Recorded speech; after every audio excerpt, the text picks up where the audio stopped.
ខ្ញុំនៅរៀនគ្រូបានដាក់តែងសេចក្តីរៀបរាប់ពីអន្តន័យតម្លៃពីពុកនិងម៉ែទឹកភ្នែកខ្ញុំហូរខួរក្បាលក៏ដូចតូទេខំកាន់ដឹកសរសេរប៉ុន្តែបានប៉ុនទុំពីទឹកភ្នែកហូរស្រក់តក់នៅលើសៀវភៅឲ្យខ្ញុំរៀបរាប់ដេញទៅបើខ្លួនគ្មានពុកដូចគេសំបងអត់បាធំឡើងកាលណាឃើញតែអ្នកម៉ែម្នាក់គត់នៅក្បែរមើលថែខ្ញុំគ្រប់ពេលវេលាលើលោកនេះពុកខ្ញុំមិនដូចពុកគេទេកាលពុកគាត់សំបែកម៉ែយំសំពែនដល់ដីពុកមានស្រីផ្សេងម៉ែយំស្ទើរតែលេចលោកីកាលនោះខ្ញុំនៅក្មេងខ្ចីមិនតន់ដឹងអីត្រឹមយំតាមម៉ែ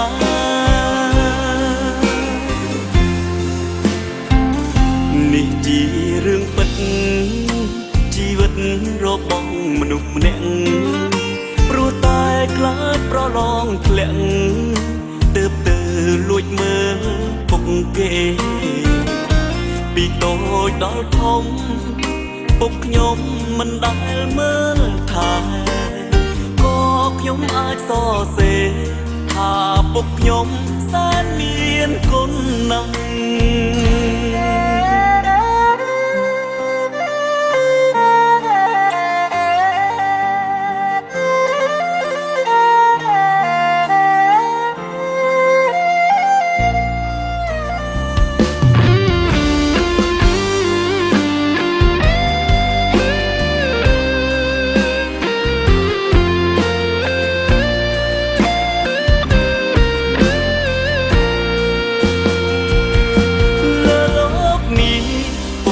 ខ្ញុំមិនដូចពុកគេទេ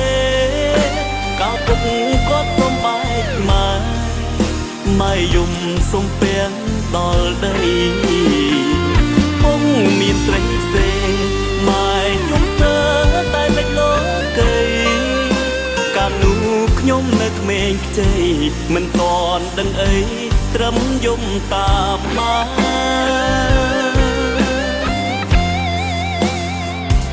នេះជារឿងពិតជីវិតរបស់មនុស្សម្នាក់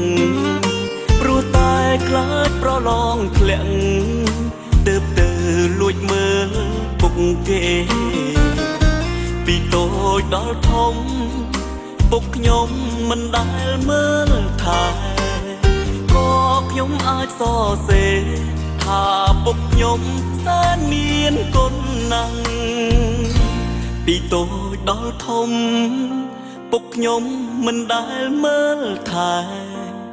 ក៏ខ្ញុំអាចសរសេរថាពុកខ្ញុំសែនមានគុណណាស់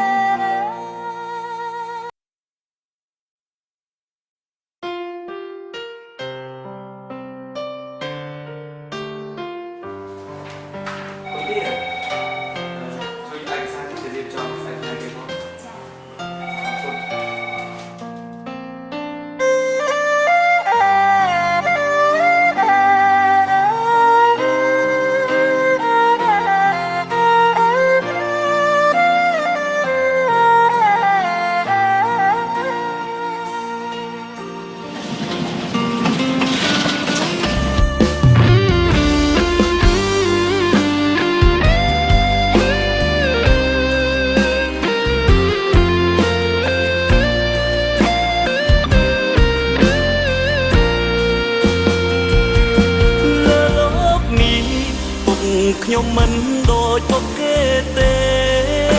កាលពុកគាត់សំបែកម៉ែយំសំពែនដល់ដីពុកមានស្រីផ្សេងពុកចង់ តាណាទៀត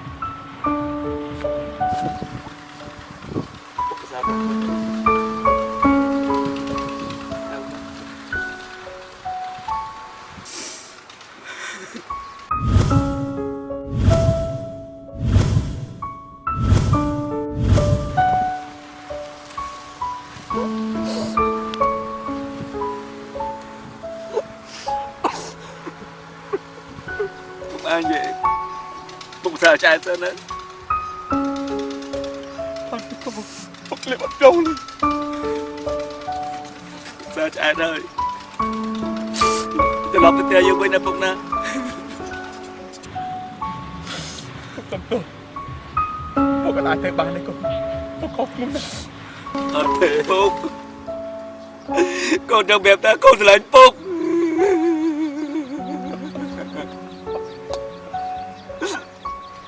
con trong rồi với bụng với mẹ nè bụng nè tiếp theo dân mình nè bụng bụng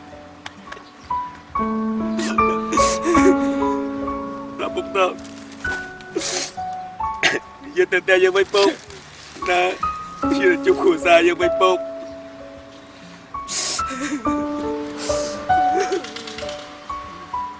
con nuôi được cái miếng bốc cha trên nam mà đấy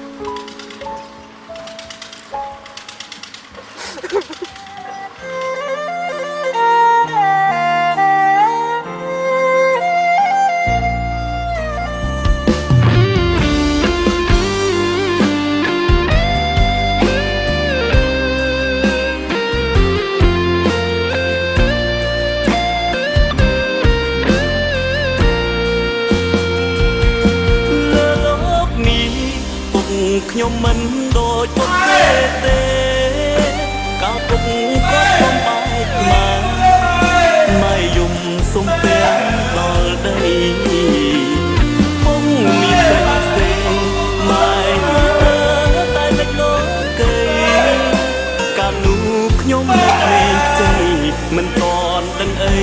ត្រឹមយំតាមមកនេះជារឿងពិតជីវិតរបស់មនុស្សម្នាក់ព្រោះតែខ្លាចប្រឡងធ្លាក់ទើបទៅលួចមើលពុកគេពីតូចដល់ធំពុកខ្ញុំមិនដែលមើលថាក៏ខ្ញុំអាចសរសេរថាពុកខ្ញុំសែនមានគុណណាស់ពីតូចដល់ធំពុកខ្ញុំមិនដែលមើលថែក៏ខ្ញុំអាចសរសេរថាពុកខ្ញុំសែនមានគុណណាស់